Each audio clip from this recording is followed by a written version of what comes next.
Hello বন্ধুরা, সবাই কেমন আছেন? আশা করি ভালো আছেন। তো চলে আসলাম নতুন একটা ব্লগ নিয়ে। তো অনেক দিন ধরেই আমার বউ বায়না করছিল তারকেশ্বরে বাবার মন্দিরে পুজো দিতে যাবে। তো কাজের চাপের জন্য যাওয়া হচ্ছিল না। তো আজকে প্ল্যান করে দুজনে মিলেই বাইকে করে বেরিয়ে পড়লাম। তো যেতে যেতে খুব বৃষ্টি হচ্ছিল, কিন্তু বাবার মন্দিরে যাব বলে বৃষ্টিকে উপেক্ষা করেই দুজনে মিলে আবার যাওয়া শুরু করলাম। তো স্টেশনে এসে বাইকটাকে পার্কিং করে স্টেশনের পাশে, তো আবার দুজনে টিকিট কেটে স্টেশনে গিয়ে বসলাম। তো স্টেশনে গিয়ে বসে আমাদের ট্রেন আসছিল না, ট্রেনটা আসতে একটু লেট করছিল। তো স্টেশনে বসেছিলাম, তো অন্য ট্রেন বেরিয়ে যাচ্ছে, তা আমাদের ট্রেনের কোনো দেখা নেই। তো খুবই বিরক্ত লাগছিল, ওখানে যেতে সময় লাগবে। তো আমরা বসে রয়েছি, বসে বসে কী করবো বুঝে পাচ্ছি না।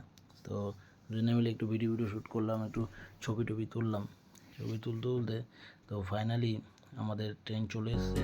তো দুজনের খুবই খিদে পাচ্ছিল, সকালবেলা কেউ পুজো দিতে যাবে বলে খেয়ে বেড়ায়নি।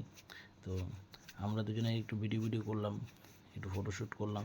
তো ফাইনালি আমরা তারকেশ্বরের স্টেশনে চলে এসেছি। তো ওখানে খুব বৃষ্টি পড়ছিল, তো বৃষ্টির মধ্যে আবার অ্যাক্সিলারেটরটা বন্ধ ছিল। তো হেঁটে হেঁটেই উপরে উঠলাম, উপরে নিচে নেবে আবার ওখানে হনুমানজির মন্দিরে প্রণাম করে বৃষ্টির মধ্যে ভিজে ভিজে জলকাদা পেরিয়ে আবার দুজনে হাঁটা শুরু করলাম। তো হাঁটতে হাঁটতে দুজনে গল্প করতে করতে বাবার মন্দিরের দিকে এগোতে থাকলাম। তো ফাইনালি আমরা বাবার মন্দিরে পৌঁছে গেছি। তো ভিতরে ভিডিও করতে পারলাম না, প্রচুর ভিড় ছিল।